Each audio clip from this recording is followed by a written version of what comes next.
मेरी पत्नी जिनसे मुझे प्यार था, मैंने उनके साथ रोमांस किया, मैं उनके साथ जिया, लेकिन अब मैं उनके सामने सिर झुकाता हूँ, क्योंकि जिस तरह से उन्होंने अपना शरीर छोड़ा वो कोई आम बात नहीं है।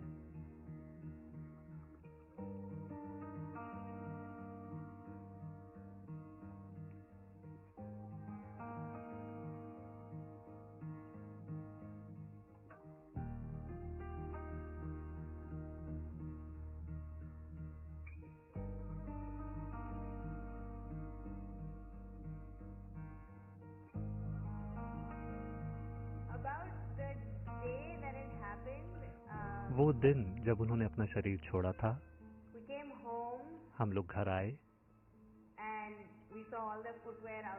और हमने देखा कि बाहर ढेर सारे चप्पल जूते थे। मैंने भी अपनी स्लीपर उतारी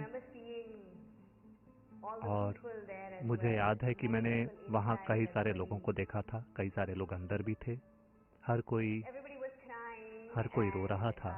और मुझे याद है कि मैं अंदर गई और मैंने अपने पिताजी को कमरे के उस तरफ बैठे देखा।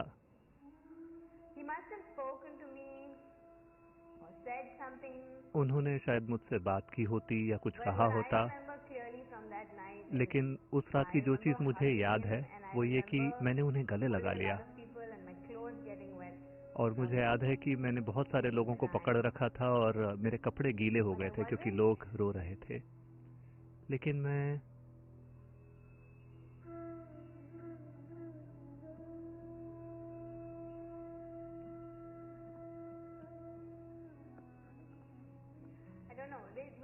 मुझे पता नहीं, लेकिन अगले दिन सुबह जब मैंने हर किसी को देखा और जब सब कुछ हो चुका था, तब मुझे एहसास हुआ कि अब ये हो चुका है। अपने पूरे जीवन में उन्होंने बहुत गर्व महसूस किया कि मैं उनका पति हूँ। आज मुझे ये कहना होगा कि मैं बहुत ज्यादा गर्व महसूस कर रहा हूँ कि मैं उनका पति था। देखिए विजेता की बेटी, सिर्फ सदगुरु एक्सक्लूसिव पर।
महादेवी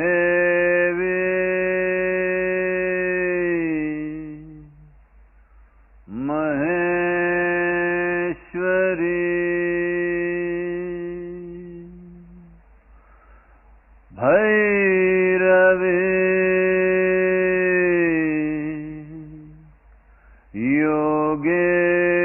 योगेश्वरी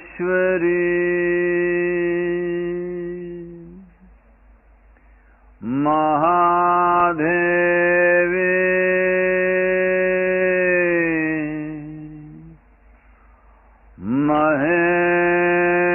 महेश्वरी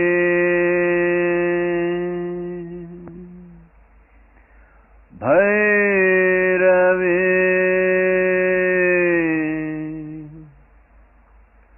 मुक्तेश्वरी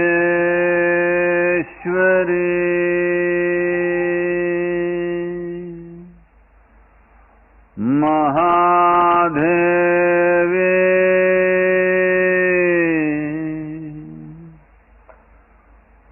महेश्वरी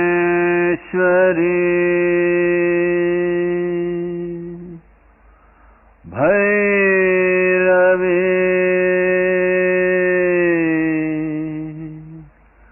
लिंग भैरवी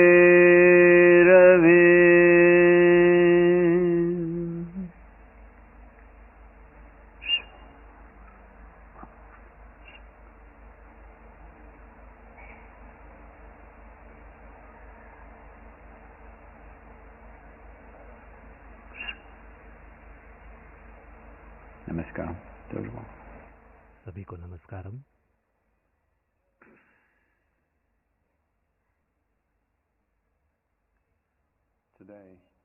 आज आज के दिन को तैपूसम कहा जाता है तमिलनाडु की संस्कृति में, जिसे एक सबसे ज्यादा जीवंत जो आध्यात्मिक घटनाएं होती हैं, वो आध्यात्मिक घटनाएं जो इस संस्कृति में भरी पड़ी हैं, उनमें से इस दिन को बहुत ज्यादा जीवंत माना जाता है। लगभग हर दिन साल के 365 दिनों को जीवन के अलग अलग आयामों के लिए चिन्हित किया गया है, लेकिन यह दिन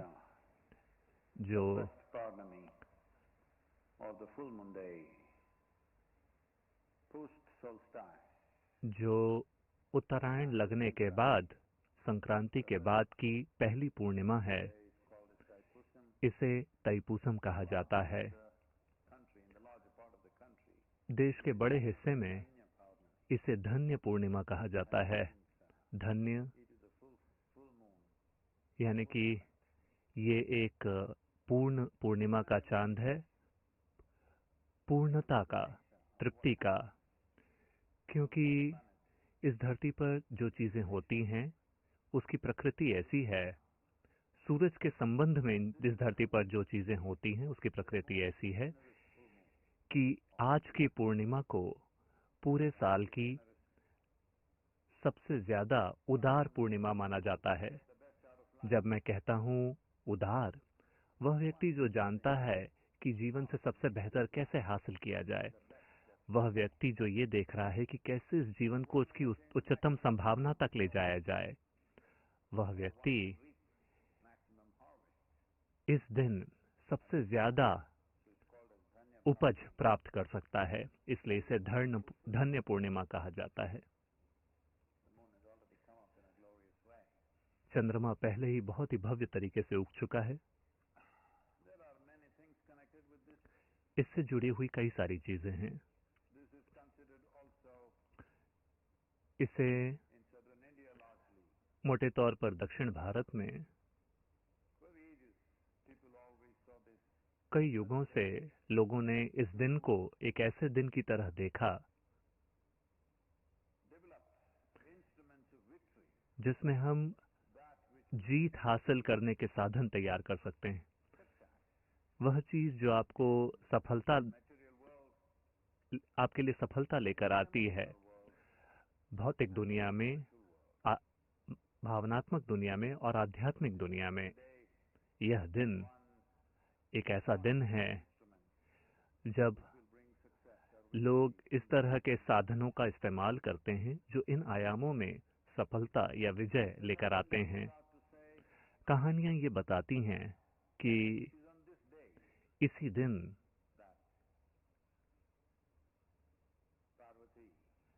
पार्वती ने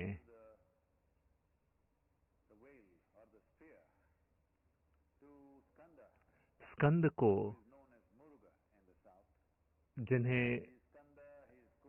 उन्होंने स्कंदा को, जिन्हें दक्षिण भारत में मुर्गा कहा जाता है, उन्हें एक वेल दिया था। तो इस साधन के साथ या इस हथियार के साथ, एक भाले के साथ, कार्तिक ने उन्हें ख्याति मिली सबसे महान योद्धा होने की। वो पूरे उपमहाद्वीप में गए और ऐसा कहा जाता है कि आज जिसे भारत कहा जाता है वो उसकी सीमाओं से भी परे गए, क्योंकि उनका नाम पर्शियन देशों में भी स्कंधा के रूप में प्रचलित है। वो थोड़ा और उत्तर में गए, मध्य एशिया में गए और वहां स्कंधर बन गए। और आज भी इस शब्द को थोड़ा गलत उच्चारण किया जाता है और सिकंदर कहा जाता है। वह व्यक्ति जो हर किसी पे जीत हासिल करता है और सभी राजाओं का सम्राट बन जाता है, लेकिन खुद कभी किसी राज्य पर शासन नहीं करता। उन्होंने सिर्फ युद्ध लड़े क्योंकि उनका उद्देश्य था अन्याय का विनाश करना। वो लड़का बहुत गुस्सैल था और वो गुस्से में था, और जब कोई ऐसा व्यक्ति जिसमें बहुत क्षमताएं हैं और जिसे बहुत आशीर्वाद प्राप्त है, जब वो गुस्सा हो जाता है तो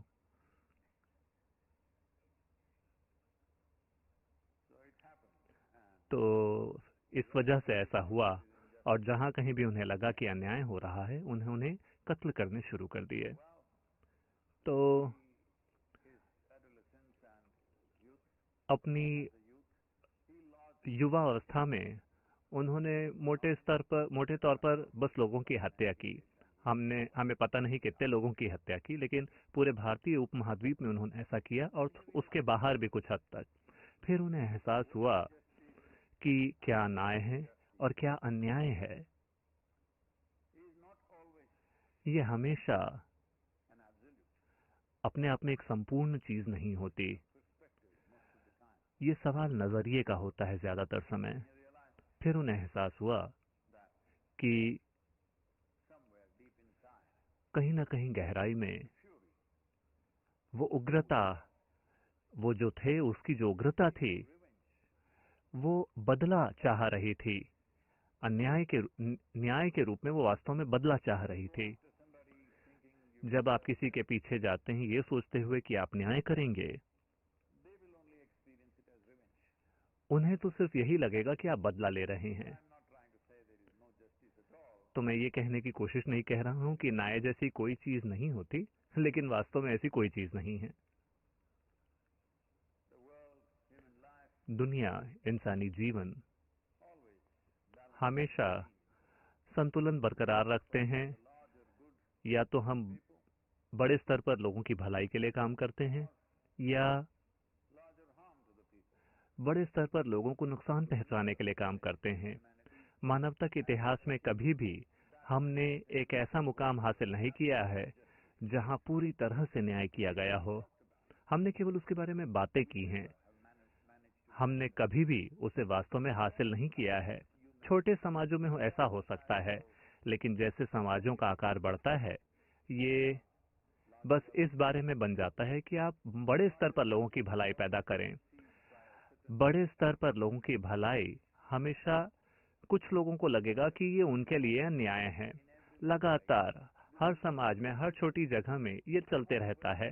घर के अंदर भी, जहां सिर्फ 4-5 लोग होते हैं, कोई ना कोई हमेशा ये महसूस करता रहेगा कि उनके प्रति अन्याय हो रहा है, आप चाहे इसे कैसे भी करें, क्योंकि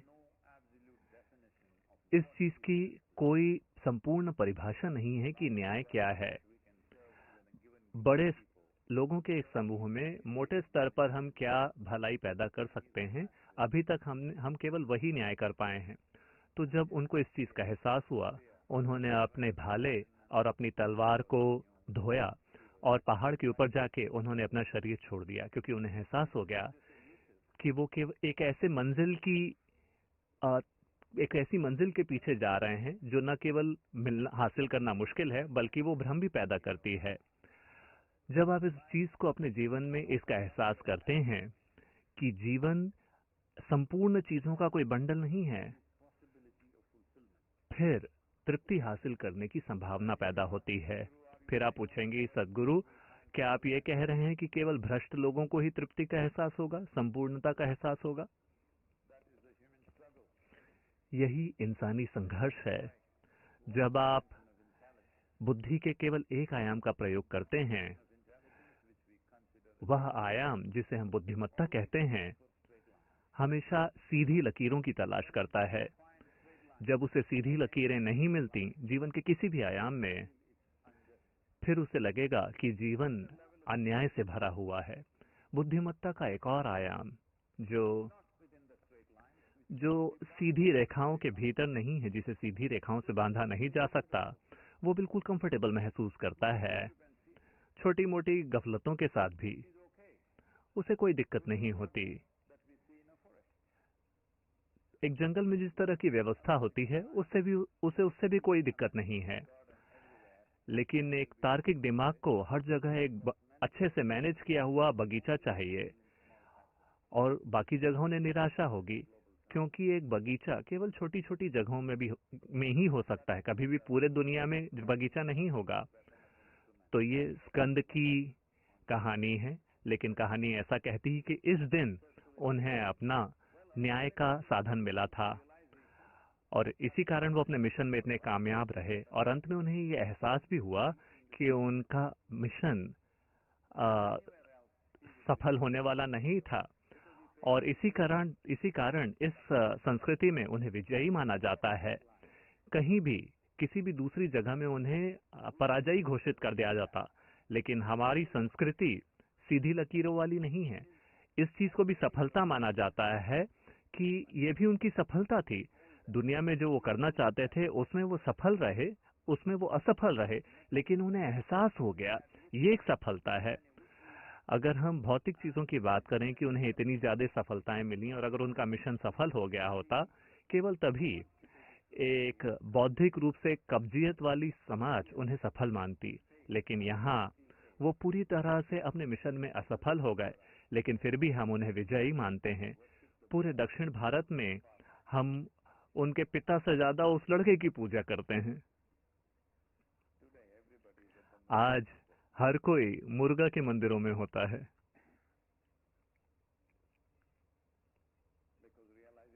क्योंकि इस चीज का एहसास होना, एक ऐसा एहसास जो कि इंसानी तर्क की सीमाओं से बंधा हुआ नहीं है, उसे सबसे बड़ी जीत माना जाता है। इस दिन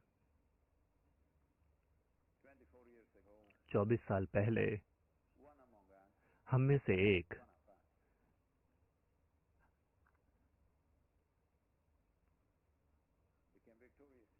उन्होंने जीत हासिल की। उनकी यात्रा में ये हम सब के लिए एक नुकसान था, खास तौर पे ये मेरे लिए और मेरी बेटी के लिए ये एक बहुत बड़ा नुकसान था, लेकिन हम फिर भी इसे एक जीत मानते हैं। यही हमारी समस्या है, एक बहुत बड़ा नुकसान, लेकिन क्योंकि ये उस जीवन के लिए एक जीत थी। वह जीवन, कोई भी जीवन, एक जीवन किसी का भी नहीं होता, किसी का भी उस पर हक नहीं होता। एक शरीर के रूप में हम कह सकते हैं कि इनको इन लोगों ने पैदा किया है, या इसकी शादी इनसे हुई है या उससे हुई है, या इस व्यक्ति या उस व्यक्ति से उनका संबंध है, या उन्होंने इस व्यक्ति या उस व्यक्ति को जन्म दिया है, लेकिन एक जीवन के रूप में हम पर किसी का भी हक नहीं है। एक शरीर के रूप में हो सकता है कि हमारा किसी और शरीर से संबंध हो, लेकिन एक जीवन के रूप में हमारा किसी से कोई संबंध नहीं है। तो उस संदर्भ में ये एक उन सबसे बड़ी जीतों में से है जो यहाँ हुई थी। हालांकि यह हमारे लिए एक बहुत बड़ा नुकसान रहा है। यह वो दिन है जिसे सबसे अच्छा दिन माना जाता है तीर्थ यात्रा शुरू करने के लिए। तीर्थ यात्रा का अर्थ हमेशा ये था कि एक ऐसी यात्रा जिसमें आप खुद को नष्ट कर देंगे। एक बार फिर सफलता का हमारा विचार ये है कि हम पूरी तरह से हमारा नाश हो गया है। जीत का हमारा विचार ये नहीं है कि हम लोगों का ढेर बनाते हैं और उनके ऊपर बैठ जाते हैं। हमारे लिए जीत ये है कि हमने खुद को विलीन कर दिया है, क्योंकि ये भक्ति की धरती है। धरती का उद्देश्य सिर्फ खुद को विलीन करना होता है। हो सकता है कि हम किसी दूसरे वस्तु का उपयोग करें विलीन होने के लिए एक साधन के रूप में, लेकिन मूलभूत उद्देश्य है विलीन हो जाना। तो क्या इसका ये मतलब है ये एक ऐसी संस्कृति है जो असफलता के प्रति प्रतिबद्ध है? नहीं, क्योंकि किसी व्यक्ति की बुद्धि के ढांचे के भीतर अगर कोई व्यक्ति यहाँ बैठता है, एक व्यक्ति यहाँ बैठता है, एक व्यक्ति वहां बैठता है, तो आप सोचेंगे कि ये नीचे हैं, ये बीच में हैं, ये सबसे ऊपर हैं। लेकिन इस संस्कृति में हमने हमेशा समझा कि ये धरती गोल घूम रही है, ये गोल है और ये घूम रही है। तो आप जिसे नीचे, बीच में या ऊपर सोचते हैं, आप अपने दिमाग में पूरी तरह से उलझे हुए हैं। आपको जीवन का एक व्यापक दृष्टिकोण नहीं है। आप उन सीढ़ियों को गिन रहे हैं जिन पर आप चढ़ते हैं, क्योंकि आपकी पहचान बहुत ज्यादा जुड़ी हुई है अपने शरीर के रूप में। आपने जो थोड़ी सी धरती इकट्ठा की है उसके साथ, उस वजह से आपका नजरिया पूरी तरह से गड़बड़ हो गया है। तो यह दिन है जब लोग एक तीर्थ यात्रा शुरू करते हैं, विशेषकर तमिलनाडु में, क्योंकि तीर्थ यात्रा का अर्थ है कि हमने प्रक्रिया शुरू कर दी है, खुद को विलीन करने की प्रक्रिया। हम खुद को घिस घिस कर हर तरीके से खत्म करना चाहते हैं। लोग सैकड़ों मीलों की यात्रा करते हैं पैदल। अभी भी यहाँ तीर्थ यात्रा की एक बहुत जीवंत संस्कृति मौजूद है।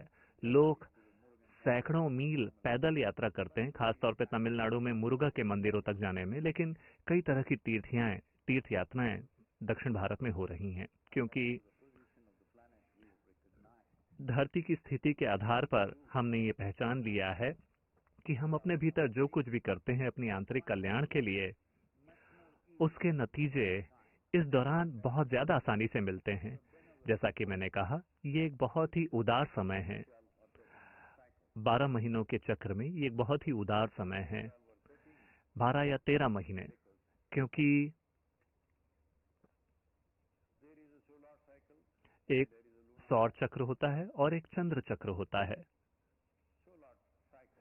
सौर चक्र आमतौर पर हमारे लिए काम करता है। इसका मूलभूत गणित 12 का होता है।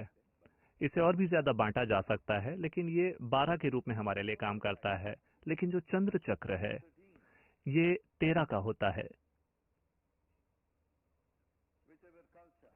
जिस भी संस्कृति में हर वो संस्कृति जो हर स्त्री गुण के विपरीत गई, उन्होंने 13 अंक को एक बुरा अंक माना, क्योंकि हमारी उनसे पटती नहीं है। आमतौर पर दुर्भाग्य से महिलाएं, उन्हें अपवित्र माना जाता था।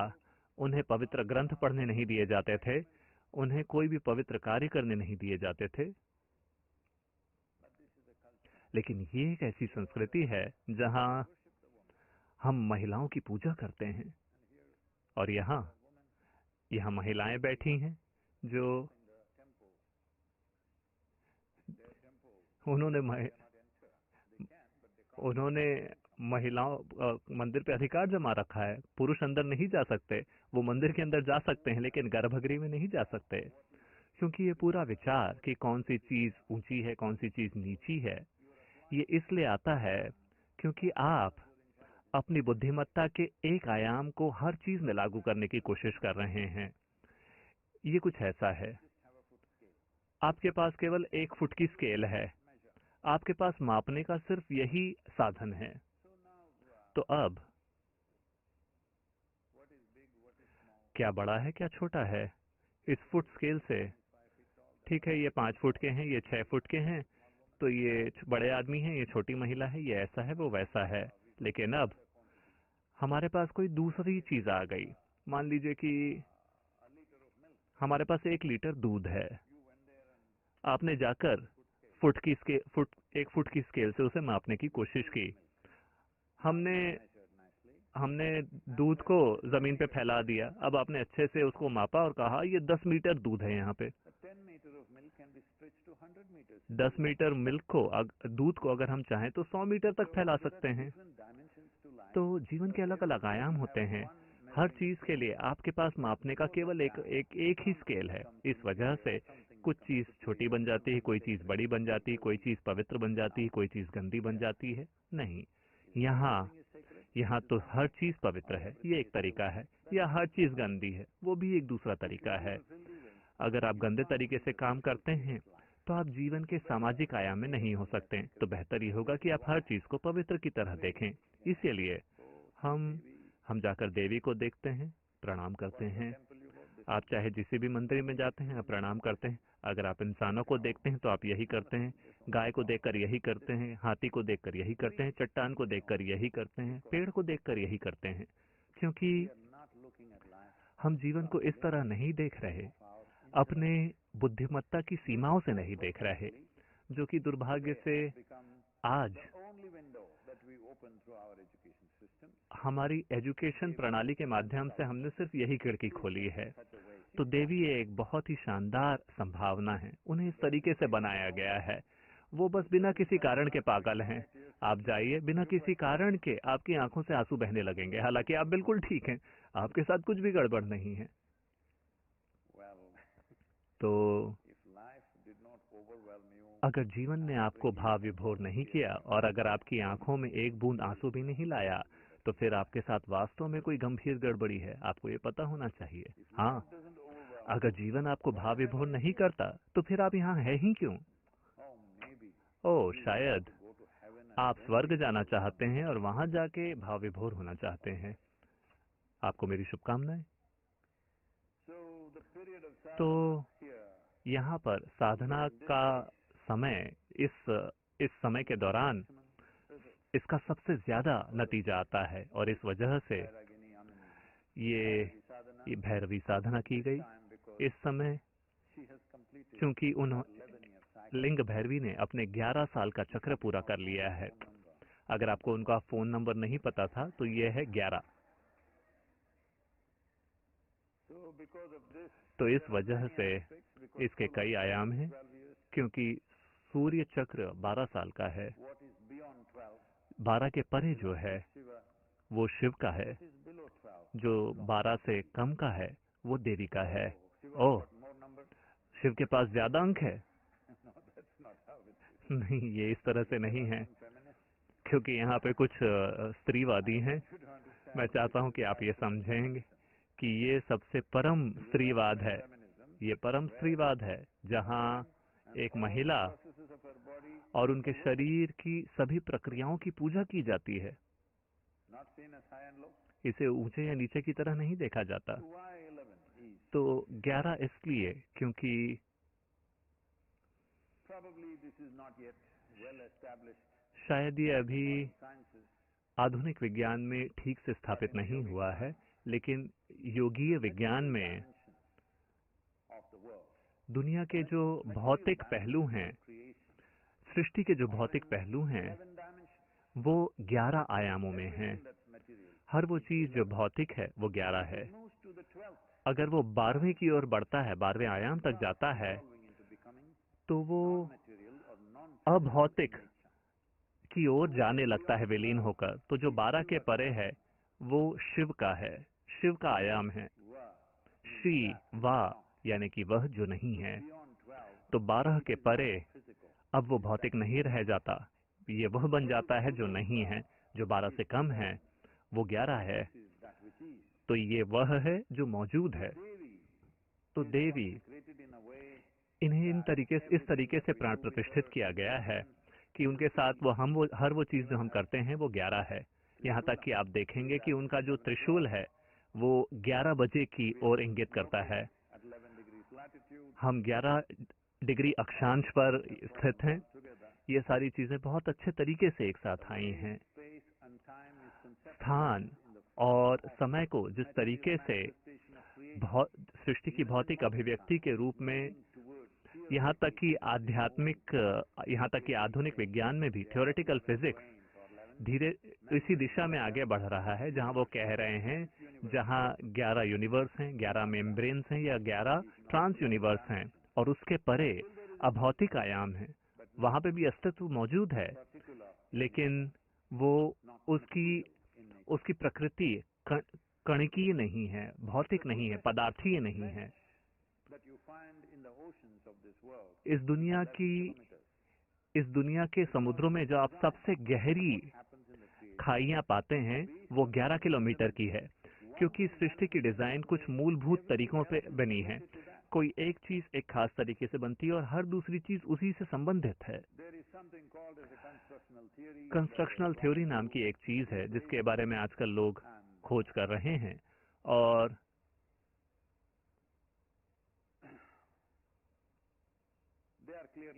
वो ये बात साफ साफ कह रहे हैं कि एक एटम की जो डिजाइन है और पूरे ब्रह्मांड की जो डिजाइन है वो बिल्कुल एक जैसी है।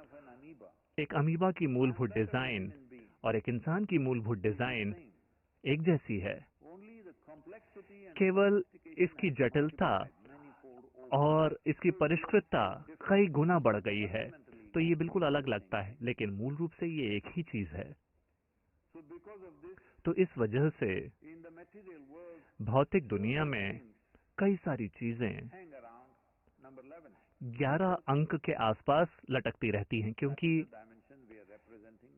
यही वो आयाम है जिसे हम देवी के रूप में अभिव्यक्त कर रहे हैं। सफलता और विजय अगर आप हासिल करना चाहते हैं भौतिक दुनिया में, अगर आप इसका उपयोग करते हैं, अगर आप इसके परे जाते हैं और 12 में चले जाते हैं, तो हम सिर्फ मुक्ति की बात कर रहे हैं, यानी कि भौतिक दुनिया से मुक्त हो जाना। मुझे हमेशा डर था जब मैंने 11 साल पहले देवी की प्राण प्रतिष्ठा की थी। उसी दिन मैंने कहा था कि मेरे दिल में डर है कि ये ध्यान लिंगम से ज्यादा प्रसिद्ध हो जाएंगी। पहले ही ऐसा हो रहा है।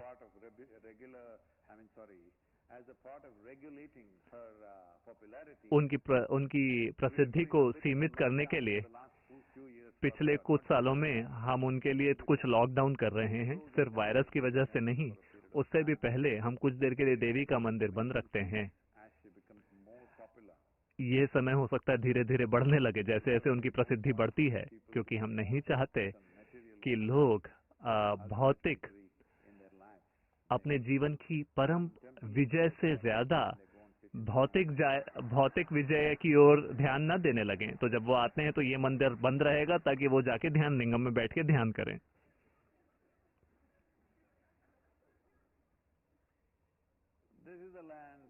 ये एक ऐसी धरती है, ये एक ऐसी संस्कृति है जो समृद्ध हुई, और ये सबसे बड़ी विजय रही है सबसे लंबे समय के लिए मानवता के इतिहास में। अपनी व्यवस्था करने की क्षमताओं के आधार पर नहीं, बल्कि व्यक्तिगत लोगों की प्रतिभा को प्रकट करने के कारण हमने बहुत ही अद्भुत इंसानों को पैदा किया है। ऐसे लोग जिनसे देवताओं को भी जलन होगी, ऐसे बहुत से लोग। तो सफलता, हमने जो किया है उसकी सफलता हमेशा इस वजह से रही है क्योंकि लोगों की प्रतिभाएं बहुत उदारता के साथ प्रकट हुई, क्योंकि हमने ये बात समझ गई कि कैसे जीवन अपनी सबसे बेहतरीन क्षमता तक पहुंचता है। इंसानी प्रतिभा को उभारने की इस प्रक्रिया के दौरान, इस प्रक्रिया में ऊर्जा की वो अभिव्यक्ति जिसे हम देवी कहते हैं या भैरवी कहते हैं, ये एक बहुत ही महत्वपूर्ण आयाम है जिसका कोई व्यक्ति प्रयोग कर सकता है अपने भीतर छुपी अलग अलग तरह की प्रतिभाओं को उजागर करने के लिए। हर वो चीज जो कोई भी इंसान जानता है, जो अभी जिंदा हैं या जो जा चुके हैं, हर वो चीज जो किसी भी इंसान ने कभी भी जानी है, वो आपके लिए ज्ञान का एक जीवंत वास्तविकता बन सकती है अगर आप अपने भीतर किसी खास विंडोज को खोल लेते हैं। मैं माइक्रोसॉफ्ट विंडोज की बात नहीं कर रहा हूं, मैं कुछ दरवाजों को खोलने की बात कर रहा हूं। आप अलग अलग द्वार खोल सकते हैं अपनी बौद्धिक, अपनी बोध करने की दुनिया में, जहां जीवन के कई कई कई सारे आयाम, जिन्हें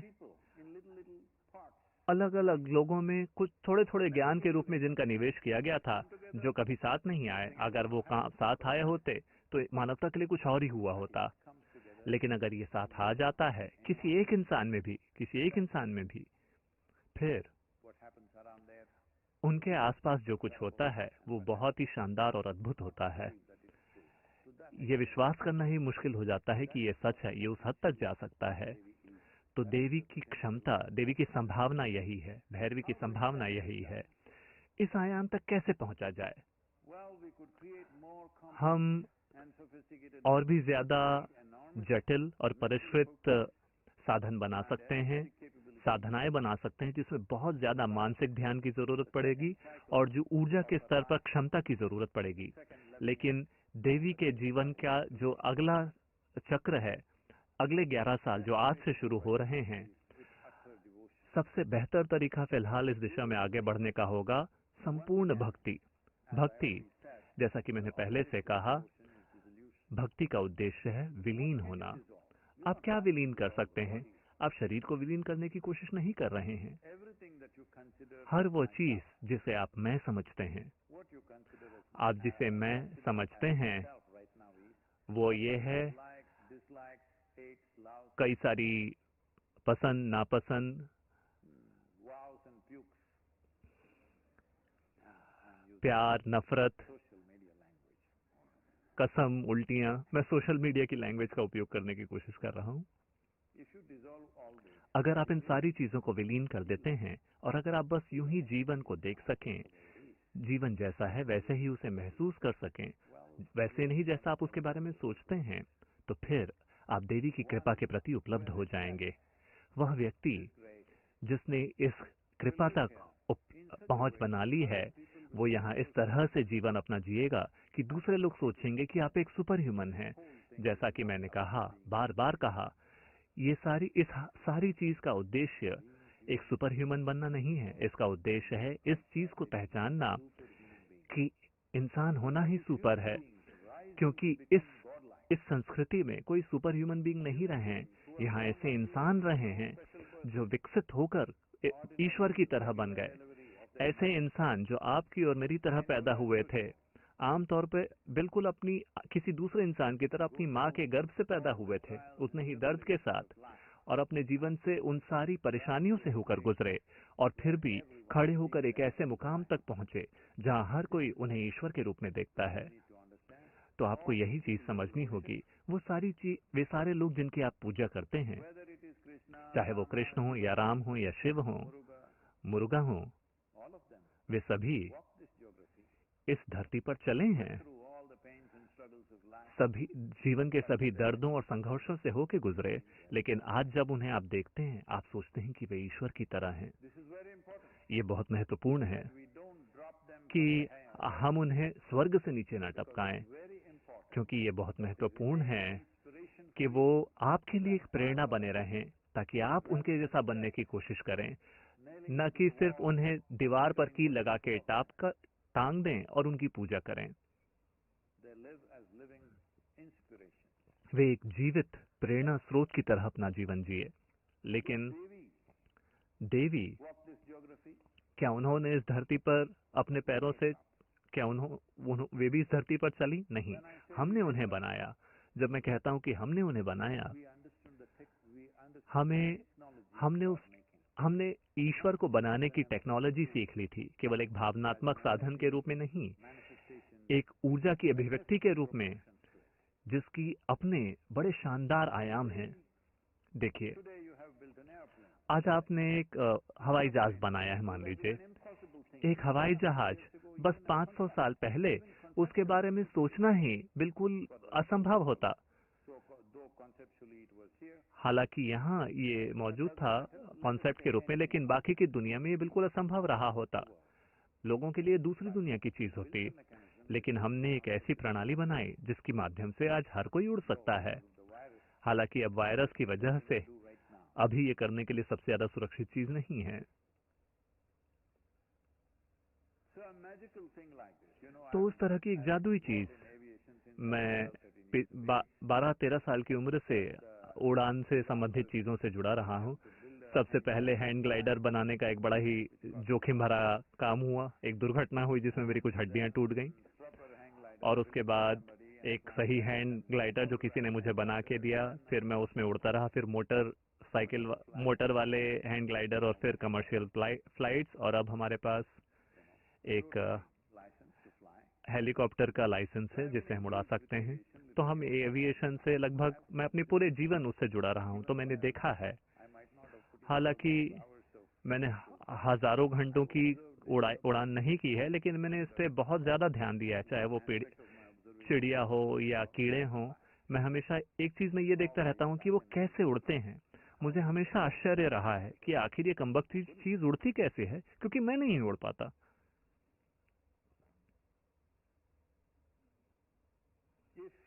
अगर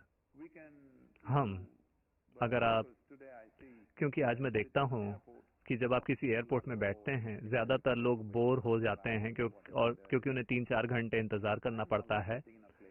मैं हमेशा एक ऐसी जगह बैठता हूँ जहां मैं रनवे को देख सकूं, जहां से हवाई जहाज लैंड करते हैं और उड़ते हैं। मैंने शायद लाखों हवाई जहाजों को लैंड करते या उड़ते देखा होगा, लेकिन आज भी मेरे रोंगटे खड़े हो जाते हैं। जैसे ये मशीन उड़ती है, मेरे रोंगटे खड़े हो जाते हैं, क्योंकि इसमें कई टन धातु है, लोग हैं, इसमें सामान भरा हुआ है। ये जिस तरीके से उड़ता है, ये अभी भी जादू है। क्योंकि ये हर दिन उड़ता है, उसका जादू खत्म नहीं हुआ है, अभी वो एक जादू है। अगर आपने पहले हवाई जहाज को उड़ते हुए देखा होता, तो आपने सोचा होता कि आपने सबसे शानदार चीज देखी है। क्योंकि ये लाखवां हवाई जहाज है, आपने उसे खो दिया है। नहीं, ये अभी भी वही हवाई जहाज है। उस जादू को अनुभव करने की आपकी क्षमता दुर्भाग्य से खो गई है, क्योंकि आप चेतना से नहीं जी रहे हैं। आप अपनी मूर्खतापूर्ण याददाश्त से जी रहे हैं। मैं याददाश्त को मूर्खतापूर्ण कह रहा हूं, इसलिए नहीं क्योंकि याददाश्त मूर्खतापूर्ण है, बल्कि इसलिए क्योंकि आप मरी हुई याददाश्त को जिंदा करने की कोशिश कर रहे हैं, और ये मूर्खतापूर्ण है, मरे हुओं को जिंदा करना। लोग, ये खासतौर पे जब मैं इन दिनों लोगों ने बंद कर दिया है, लेकिन शुरू में जब मैं कुछ जगहों पे बोलने के लिए गया, सबसे पहला सवाल लोग पूछते थे कि आप मरे हुओं को जिंदा कर सकते हैं। मैंने कहा, मैं ऐसी मूर्खतापूर्ण चीज क्यों करूंगा? वैसे ही इस धरती पे बहुत सारे लोग हैं, भीड़ लगी हुई है। अगर आप सभी मरे हुओं को जिंदा कर देते हैं तो मैं चाहता हूं कि आप कल्पना करें। आप सोच रहे हैं कि अगर मेरी माँ वापस आ गई, मेरी दादी वापस आ गई तो बहुत अच्छा होगा। लेकिन अगर हर किसी के दादी और दादा वापस आ गए तो ये सबसे बड़ी तबाही होगी। तो ये मुर्दों को जिंदा करने का काम, ये एक बहुत ही युवा या बहुत ही बचकानी संस्कृति से आता है, क्योंकि आपको लगता है ये सबसे बड़ा जादू है। नहीं, ये सबसे मूर्खतापूर्ण चीज जो आप कर सकते हैं वो है मरे हुओं को जिंदा करना। चमत्कार ये है कि आप इसे जिंदा रखते हैं और इसे अच्छे से रखते हैं। ये चमत्कार है। देखिए, हम एक चपाती खाते हैं, चपाती आपकी तरह नहीं दिखती है क्या? आप अगर साइज 0 के हो, फिर भी वो आपकी तरह नहीं दिखती। उसकी सुगंध आपके जैसी नहीं है, उसका स्वाद आपके जैसा नहीं है, लेकिन वो आप बन जाती है। ये एक जादू है, ये एक चमत्कार है। हर समय जो चमत्कार हो रहे हैं उन्हें देखने के लिए आपके पास आंखें नहीं हैं, लेकिन आपको इस तरह के बेवकूफी भरे चमत्कारों की तलाश है। नहीं, ये इस तरह के चमत्कार नहीं करेंगी। ये आपके अंदर जीवन का ऐसा प्रवाह कर देंगी कि अगर आपको आज मरना भी होगा तो आप इच्छा के साथ मरेंगे, इच्छुक होकर मरेंगे। ऐसा नहीं कि आप मरना चाहते हैं, लेकिन आप इच्छुक होंगे। आप जी रहे हैं इसलिए नहीं क्योंकि आप जीना चाहते हैं, चूंकि आपने इसे अच्छे से रखा है, आप जी रहे हैं। आपकी इच्छा आपको विजय नहीं दिलाती। अगर आप सक्षम हैं तो फिर आपको विजय मिलती है। तो देवी सिर्फ ये देख रही हैं कि आपको कैसे सक्षम बनाया जाए इस जीवन के लिए और जीवन के परे के लिए, और ये महत्वपूर्ण है। अगर आपके अंदर क्षमता नहीं है लेकिन आपके पास इच्छाएं हैं, तो आप बस आधे जीवन में ही निराश हो जाएंगे। इसे ही लोग मिड लाइफ क्राइसिस कहते हैं, क्योंकि उनके पास इच्छाएं हैं लेकिन क्षमता नहीं है। उनके पास इच्छाएं हैं आनंद के साथ जीने की, पूरी तरह से प्यार में होने की। मिड लाइफ क्राइसिस आमतौर पर केवल प्रोफेशन के साथ नहीं होता, इसमें फैमिली और रिलेशनशिप्स भी शामिल होते हैं। तो मैं कह रहा हूं कि वो 35 का होने तक बहुत ज्यादा सफलता हासिल करना चाहते हैं, वो बहुत ज्यादा प्यार और रोमांस में होना चाहते हैं, लेकिन उनमें से कोई भी चीज नहीं हो रही है। इसलिए वो मिड लाइफ क्राइसिस में हैं, सिर्फ इसलिए क्योंकि उनमें ये क्षमता नहीं है कि वो प्यार कर सकें। उनके जिस तरह के एटीट्यूड्स हैं, उनसे कौन प्यार कर पाएगा? बेचारा कुत्ता ही सिर्फ ऐसी क्षमता रखता है। किसी तरह उसे इस तरह से बनाया गया है, क्योंकि गॉड और डॉग बहुत करीब से एक दूसरे से जुड़े हुए हैं, कम से कम स्पेलिंग में। तो किसी न किसी तरह वो बेचारा कुत्ता, उसमें इतनी क्षमता है कि आप चाहे किसी भी तरह के बेवकूफ हैं, वो फिर भी आपसे प्यार करता है। आप चाहे कितने भी बुनियादी हों, आप जितने की बेवकूफी भरे हों, फिर भी वो प्यार करता है। लोगों को उम्मीद है कि उनके पति, उनकी पत्नियां भी उतनी ही क्षमतावान हो जितना एक कुत्ता होता है। नहीं, ऐसा कोई भी इंसान नहीं है। जब सिर्फ यूं ही प्यार करने की बात आती है, क्योंकि मैं हमेशा कहता हूं, मैं देखता हूं लोग मुझसे पूछते हैं, सदगुरु क्या मैं हमेशा प्यार में रह सकता हूं? मैं कहता हूं एक कुत्ता बन जाइए, वो पहले ही उसने हासिल कर लिया है। वो अगर आप एक इंसान हैं तो दुर्भाग्य से इसमें शर्तें हैं और शर्तें हैं और कई सारी शर्तें हैं। हेलो, शर्तें हैं कि नहीं है? शर्तें हैं। अगर आप उससे थोड़े ऊपर उठ सकें, फिर आप देखेंगे कि आपका प्यार एक अलग प्रकृति का है, क्योंकि आपके अंदर पर्याप्त जागरूकता है ये जानने की कि प्यार किसी व्यक्ति के बारे में नहीं है। प्यार किसी तरह की गतिविधि नहीं है। प्यार आपके होने का तरीका है। आपने अपने जीवन के भावनात्मक आयाम को बहुत बहुत मीठा बना लिया है। अगर आप किसी पुरुष को देखते हैं, आप उससे प्यार करते हैं। अगर आप किसी महिला को देखते हैं तो आप प्यार भरे हैं। अगर आप इस खंबे को देखते हैं तो आप प्यार भरे हैं। यहाँ तक कि ये मोटा आदमी कहाँ है, वो उसके प्रति भी आप प्यार भरे हैं। यहाँ तक कि नाक साहब के प्रति भी आप प्यार भरे हैं। अगर आप आंखें बंद करते हैं तो आप प्यार से भाव विभोर हैं। आपको ये समझ आ चुका है कि इंसानी अनुभव भीतर से पैदा होते हैं। तो उन मायनों में भक्ति एक शक्तिशाली साधन है कि आप इन सारी चीजों को विलीन कर देते हैं।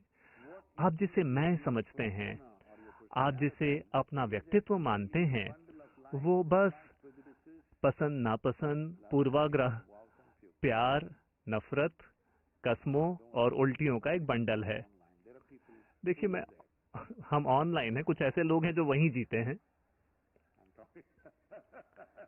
मैं बात कर रहा हूं, मैं उन्हें नीचे लाने की कोशिश कर रहा हूं ताकि वो यहाँ आकर वास्तविकता में देवी से मिल सकें। इसीलिए हम ऑनलाइन भी हैं ताकि वे लोग कम से कम उन्हें कुछ हद तक ऑनलाइन महसूस कर सकें। अगर कोई सवाल हो तो। मैंने सुना कि कई सारे सवाल हैं।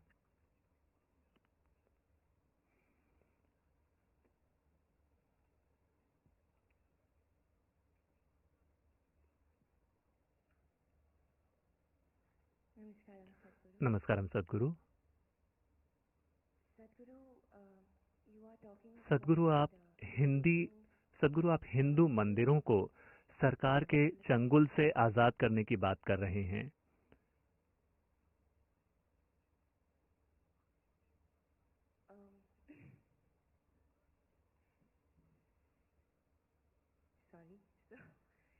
माफ कीजिए,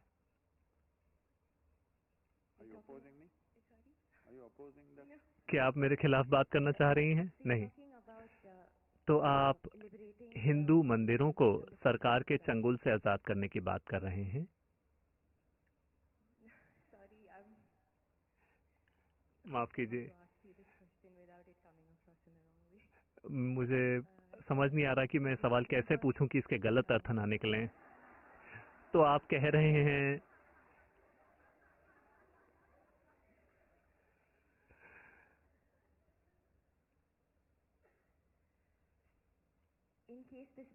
अगर ऐसा होता है तो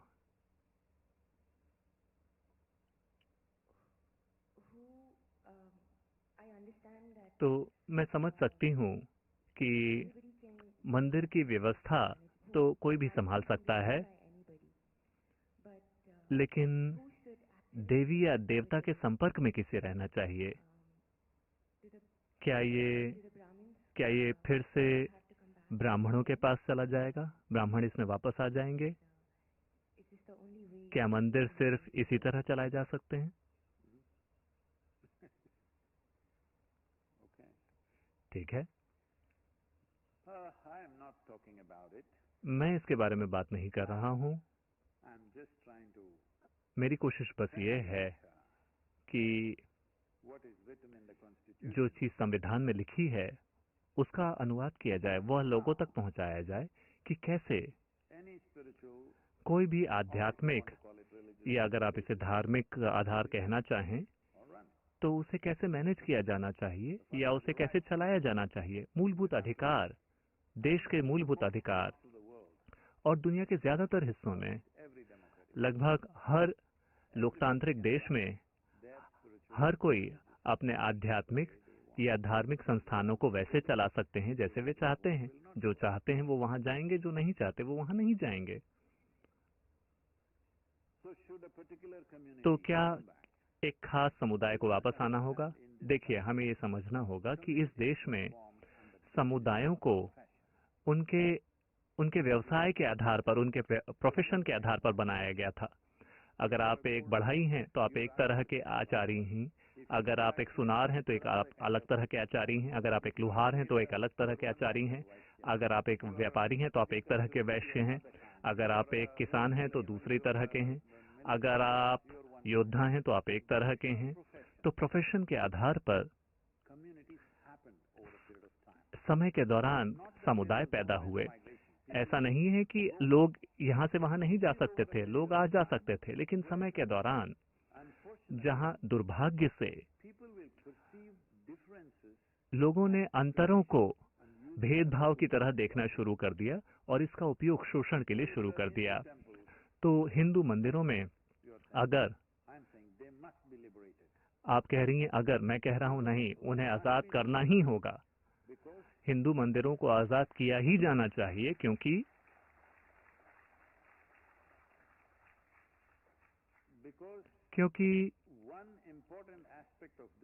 इसका एक महत्वपूर्ण पहलू ये है कि ये कभी भी किसी एक खास धर्म के नहीं होते थे। ये खास गुणों के प्रति थे। देवी मंदिर एक तरह से बनाए गए, शिव मंदिर, कृष्ण मंदिर, विष्णु मंदिर, ब्रह्म के मंदिर अलग अलग तरीकों से बनाए गए, और अलग अलग तरह की जो देवियां अलग अलग तरीकों से बनाई गई हैं। ये सब ऐसे ऊर्जा के केंद्र हैं जिन्हें अलग अलग उद्देश्यों से बनाया गया है। अपने उद्देश्य से आप चाहे जो कोई भी हो, आप वहां जा सकते हैं, और उसकी प्रकृति के अनुसार अलग अलग तरह के लोग अलग अलग तरह के मंदिरों का ख्याल रखते हैं। समय के दौरान मंदिरों की व्यवस्था के लिए भक्त उसमें लगातार दान देते रहते हैं। इस वजह से मंदिरों की दौलत बढ़ने लगी। जैसे ऐसे दौलत बढ़ने लगी, कुछ समुदायों ने एक तरह से उस पर हावी होने की कोशिश की, क्योंकि वहां इतना सारा पैसा था, इतनी सारी दौलत थी। तो स्वाभाविक रूप से कुछ लोगों ने उस पर अधिकार जमाया। तो अंग्रेजों के जमाने में आपको ये समझना होगा, हिंदू मंदिरों पर ब्रिटिश अंपायर का कब्जा नहीं था, उस पर ईस्ट इंडिया कंपनी ने अधिकार जमाया, जो कि एक व्यापार था। क्या आपको लगता है कि उस बिजनेस को आपके धर्म में कोई दिलचस्पी थी? नहीं, उन्होंने बस देखा कि इतनी सारी दौलत है, तो उन्होंने तय किया कि उन्हें इसे अपने अपने कब्जे में लेना होगा। 1840 में, क्योंकि इन मंदिरों की व्यवस्था अंग्रेज लोग करते थे, क्रिश्चियन कम्युनिटी में विरोध होने लगा, इंग्लैंड में भी और यहाँ भी, कि क्रिश्चियन इंसान ऐसे मंदिरों की व्यवस्था कर रहे हैं जहाँ पे मूर्तियां हैं और हम इसे स्वीकार नहीं कर सकते। तो उन्होंने तय किया कि वे इसे वापस कर देंगे। लेकिन तब तक सारी जवाहरात वो लेकर चले गए थे, वो जमीन को लेकर नहीं जा सके, लेकिन जो कुछ भी ले जाया जा सकता था उसे वो चुरा कर ले गए। कुछ मंदिर इससे बच गए, लेकिन ज्यादातर मंदिरों ने अपने सारे सोने और हीरों को खो दिया, क्योंकि लोग दान देते रहे। केवल जब कोई आपातकाल आता था, जैसे कोई अकाल पड़ता था, तब मंदिर के पास मंदिर ये तय करता था कि किसी परिस्थिति में कितनी चीजें कितना धन व्यय करना है। तो क्या ब्राह्मणों का वापस आना जरूरी है? बिल्कुल भी नहीं। अभी ऐसी कोई भी चीज नहीं है कि केवल एक खास जाति के लोग ही बढ़ई बनेंगे, एक खास जाति के लोग ही सुनार बनेंगे। ऐसा नहीं है, हर तरह के लोग सुनार बन रहे हैं। हर तरह के लोग आजकल ज्वेलरी डिजाइन कर रहे हैं, क्योंकि उन्हें ट्रेन करने के लिए कॉलेज है। इसी तरह हमें इस तरह की संस्थाएं स्थापित करनी होगी जहां हम लोगों को ट्रेनिंग देंगे कि एक शिव मंदिर में क्या होना चाहिए, कृष्ण मंदिर में क्या होना चाहिए, विष्णु मंदिर में क्या होना चाहिए, देवी मंदिर में क्या होना चाहिए। तो जो भी व्यक्ति उस प्रक्रिया को सीख लेता है और एग्जाम पास कर लेता है, वो मंदिर की व्यवस्था देखेंगे। देखिए, यहाँ ही ईशा योग केंद्र में ये एक बहुत ही स्पष्ट उदाहरण है। यहाँ भैरवी देवी हैं। एक बहुत ही कठिन ट्रेनिंग की प्रक्रिया है, क्योंकि इसमें कुछ स्तर तक रस्में शामिल हैं। केवल महिलाएं इसे कर सकती हैं। महिलाएं, पुरुष मंदिर के केवल बाहरी इलाके में रहते हैं, वो अंदर नहीं जा सकती, क्योंकि यहाँ प्राण प्रतिष्ठा इस तरीके से की गई है। ध्यानलिंग मंदिर है। महीने के आधे हिस्से में जो चंद्र मंदिर है, चंद्र का महीना है, उसके आधे हिस्से में पुरुष उसका ख्याल रखते हैं, दूसरे हिस्से में महिलाएं उसका ख्याल रखती हैं। लेकिन वे सभी ब्रह्मचारी हैं, पुरुष और महिला दोनों। वो सभी भस्म वाले लोग हैं, क्योंकि ध्यानलिंग भस्म हैं, क्योंकि ये 12 की संख्या के परे हैं, वे उस तरह के हैं। अब एक काल भैरव मंदिर आ रहा है। आप देखेंगे कि वो लोगों की एक बिल्कुल ही अलग प्रजाति होगी जो उसका ख्याल रखेगी। हाँ, क्योंकि वह केवल जिंदा लोगों का ही ख्याल नहीं रखता, उन्हें बनाया जा रहा है मरे हुए लोगों का ख्याल रखने के लिए। तो उसके लिए एक बिल्कुल ही दूसरे तरह के क्षमता की जरूरत है उसे मैनेज करने के लिए। और यहाँ तक कि मंदिर में कौन आता है, अगर उसकी बात करें, देखिए यहाँ हर तरह के धर्म, जाति, संप्रदाय के लोग आते हैं। कोई ये चेक नहीं करता कि कौन कौन है, क्योंकि हमारी दिलचस्पी इस पे नहीं है कि आपके पिता कौन है। हम केवल ये देख रहे हैं कि आप कहाँ जाना चाहते हैं। यही लोकतंत्र का आधार है। मैं आपको बता रहा हूँ, लोकतंत्र का आधार ये है कि हमारी इसमें दिलचस्पी नहीं है कि आपके पिता कौन थे। हमारी दिलचस्पी सिर्फ इसमें है कि आप कौन है। यही लोकतंत्र है। यही आध्यात्मिकता का भी आधार है। हमें इससे कोई फर्क नहीं पड़ता कि आपके पिता या दादा कौन थे, आप चाहे जो भी रहे हों, लेकिन आप कौन हैं, आप कहाँ जाना चाहते हैं। एक आध्यात्मिक प्रक्रिया की सिर्फ यही चिंता होती है। तो मंदिर प्रार्थना के स्थान नहीं थे। मंदिर ऐसी जगह नहीं थी जहाँ एक व्यक्ति प्रार्थना का नेतृत्व करता है और हर कोई उनकी प्रार्थना को दोहराता है। नहीं, यहाँ पंडित केवल एक प्रक्रिया को संचालित करते हैं। वो कभी भी उस जगह पे हावी नहीं होते, वो कभी भी उस जगह पे राज नहीं करते, कभी कोई वो शिक्षा नहीं देते, कोई फिलॉसफी नहीं देते या समाज में उथल पुथल लाने की कोशिश नहीं करते। ये दुनिया के भविष्य के लिए बहुत महत्वपूर्ण है। तो उन्हें सिर्फ हिंदू मंदिर ना कहें, वो वास्तव में सिर्फ मंदिर हैं, जहाँ इंसान खुद को रूपांतरित कर सकते हैं, जहाँ इंसान खुद को समृद्ध पोषित कर सकते हैं अपने आंतरिक विकास के लिए। तो अभी मैं कह रहा हूँ कि गिरजाघर और मॉस्क, वो सारी चीजें ऐसी बन जानी चाहिए। देखिए, मान लीजिए कि किसी मस्जिद में जो चीजें होती उसमें से कोई एक चीज मुझे पसंद है तो मैं वहां क्यों नहीं जा सकता। देखिए, यहाँ हमने काफी सारी चीजें बदल गई है। यहाँ कई सारे लोग आते हैं, कई महिलाएं आती हैं, बुर्का पहन के आती हैं, तो वो यहाँ आके बैठती हैं। शायद भैरवी को देख के उन्हें बहुत ज्यादा रस्में लगती हैं तो वो बाहर से निकल जाती हैं, लेकिन उन्हें ध्यानलिंग पसंद है, वो आके वहां बैठती हैं। कई सारे लोग हैं जो सिर्फ सूर्यकुंड और चंद्रकुंड के लिए आते हैं, हमें उससे कोई दिक्कत नहीं है। हम किसी पे दबाव नहीं डालते कि वो यहाँ आए। ये एक खास तरीके की मंदिर है। वहां एक दूसरे तरह के जुड़ाव की जरूरत है, यहाँ एक दूसरे तरह के जुड़ाव की जरूरत है।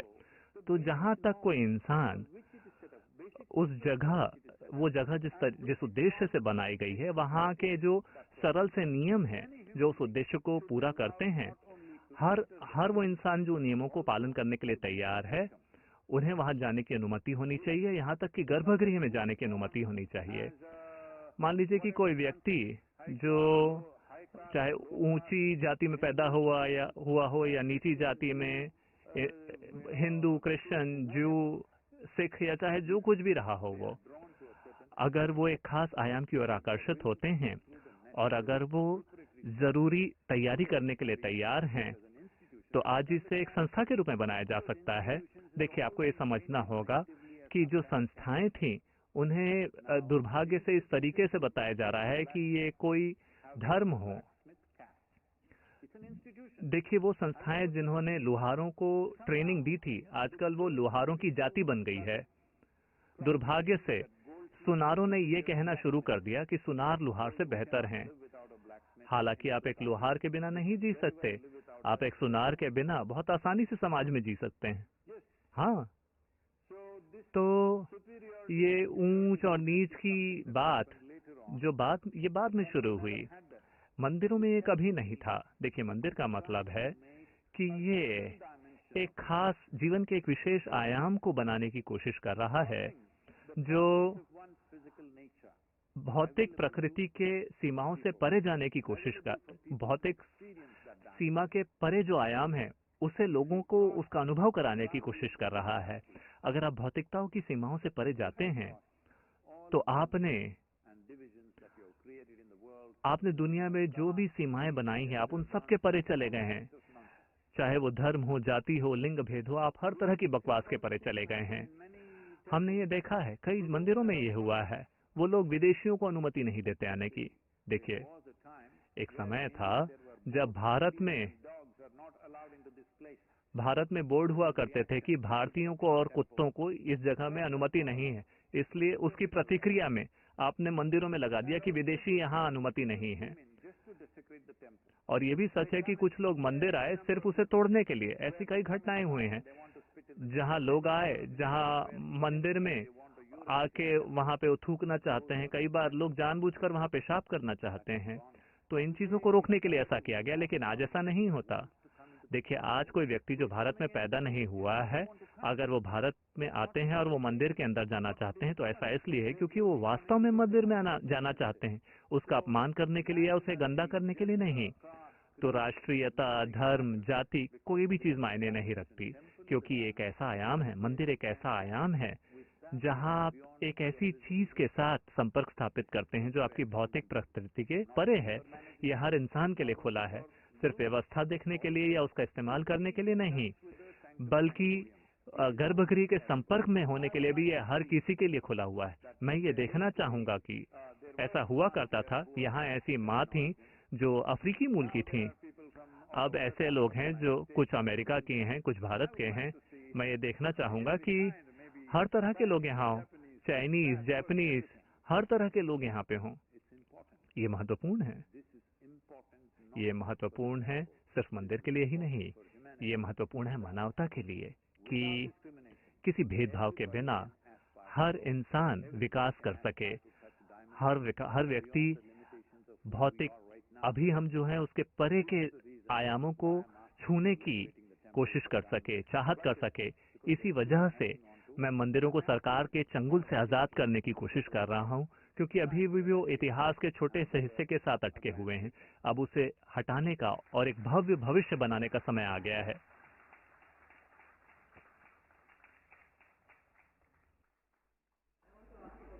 Whoa. 8 o'clock, they're closing this off, right?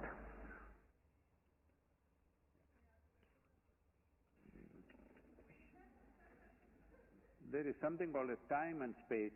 Right now there is space, but there is no time.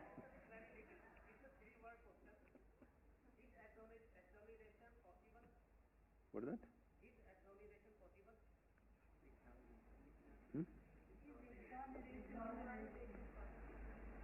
Exoneration of what? क्या एक्सोनरेशन संभव है? किस चीज का एक्सोनरेशन?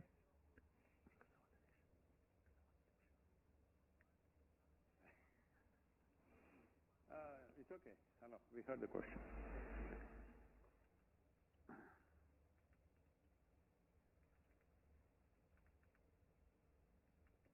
It looks like you didn't hear the first part of the talk at all. This is the land of karma, not of sin and virtue. You can do whatever you want with your life, as long as you are willing to face the यह consequence धरती है joyfully. कर्म की। यहाँ कोई भी चीज गलत या सही नहीं है। आप कोई भी चीज कर सकते हैं अगर आप उसके नतीजों को खुशी खुशी संभालने के लिए तैयार हैं। जब नतीजे आते हैं अगर आप रोने वाले हैं फिर ये ठीक नहीं है, लेकिन जब नतीजे आते हैं तो आप उसे खुशी खुशी संभाल सकें, Then you are exonerated. फिर आपको माफ कर दिया गया है।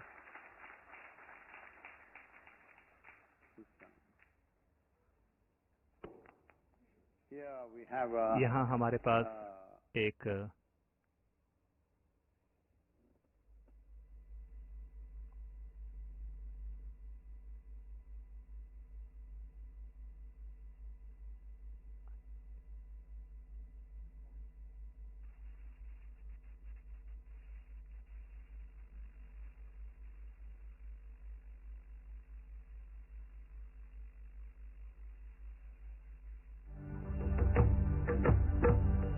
In the Grace of Yoga is a powerful in the yoga grace of yoga सतगुरु के साथ एक शक्तिशाली योगीय कार्यक्रम है अपने सिस्टम को शारीरिक और ऊर्जा के स्तर पर स्वच्छ करने के लिए। यह कार्यक्रम ऑनलाइन उपलब्ध है 3 दिन या 1 दिन के लिए।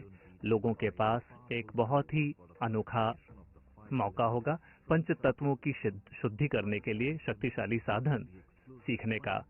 लोग पंचभूत क्रिया भी वेब स्ट्रीम के माध्यम से इससे जुड़ सकते हैं।